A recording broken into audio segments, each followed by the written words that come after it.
forma en la que pueden, entre comillas, obtenerlo es a través de la exportación de bienes especialmente agrícolas o de materias primas, ¿verdad? Minería, etcétera, etcétera.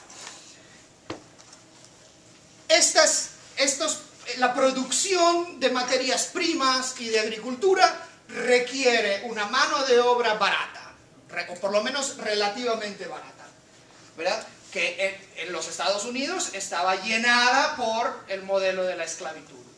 En América Latina, este modelo, desde la época de la colonia, estaba, por un lado, se seguía, por un lado, a través del modelo de la esclavitud en el Caribe, ¿verdad? Donde era más intensa la producción de materias agrícolas, digamos, de consumo rápido, y a través del sistema de las encomiendas, ¿verdad? Que era una esclavitud para los indígenas en el resto de los espacios. Aunque el modelo liberalista, este modelo centralista, triunfa en la forma de pensar y de querer hacer en los países, la realidad es bastante diferente. Y esta realidad se enfrenta de dos maneras.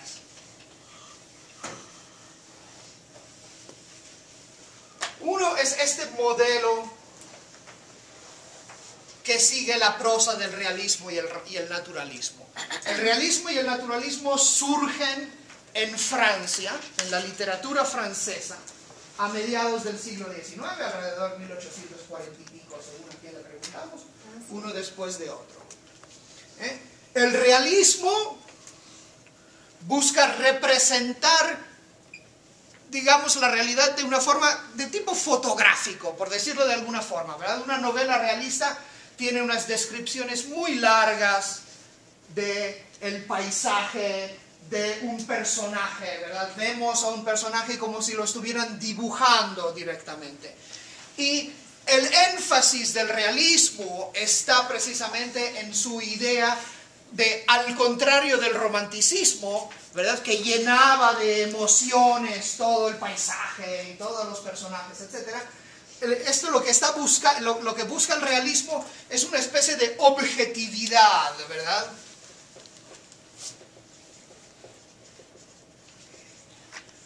Dibujarlo todo como es, ¿verdad? Presentar a veces las emociones de las personas como la guía de sus actitudes o de sus comportamientos, etc. El naturalismo, por otro lado,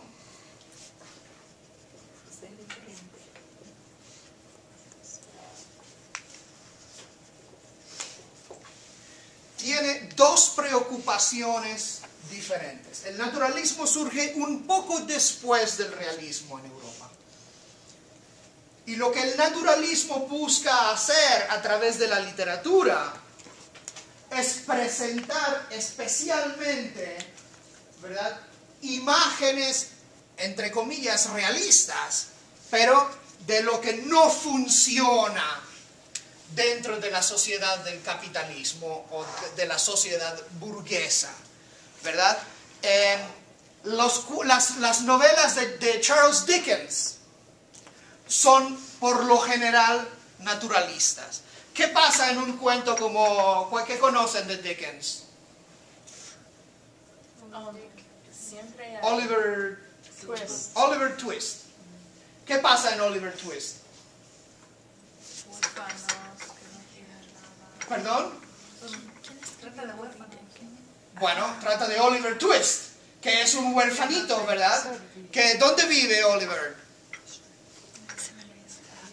En las calles de Londres, ¿verdad?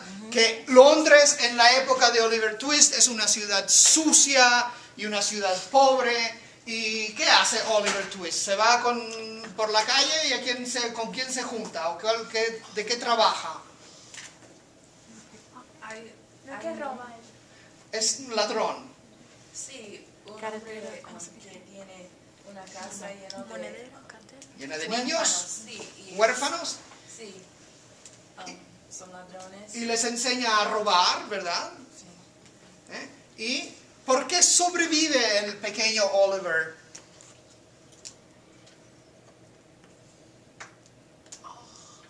Because he finds his rich uncle or whatever, right? And he pulls them out of the streets, ¿no?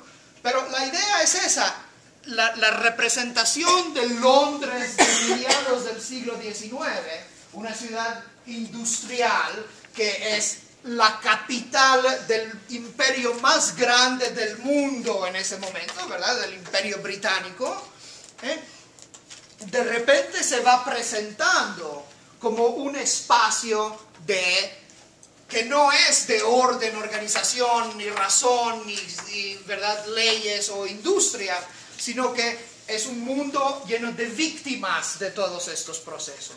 ¿Y qué víctima más inocente que los pobres niñitos huérfanos? ¿Verdad? Entonces, hasta cierto punto, el naturalismo, ¿verdad?, toma la metodología escritural, ¿verdad?, la forma de escribir del realismo, pero ya no para representar escenas de una vida moderna cómoda, sino para representar escenas de cómo vive la otra mitad, ¿verdad? Of life for the other half. Y igual que en América Latina, toda esta prosa, toda esta materia, todo este material estaba teniendo una serie de repercusiones, ¿verdad?, de efectos en la sociedad que, como diríamos, que guiaban un cambio, una transformación, eran modelos de transformación social, ¿verdad? En América Latina estaba pasando lo mismo, pero en América Latina el modelo, digamos, político era diferente que el modelo político europeo. Uno de los elementos fundamentales de esa diferencia en América Latina es también el elemento racial, el hecho de que en Europa no había grupos de minorías que tuvieran un papel social, ¿verdad?, y que fueran tan mayoritarios como habían sido en la Europa, ¿verdad?, en la misma época.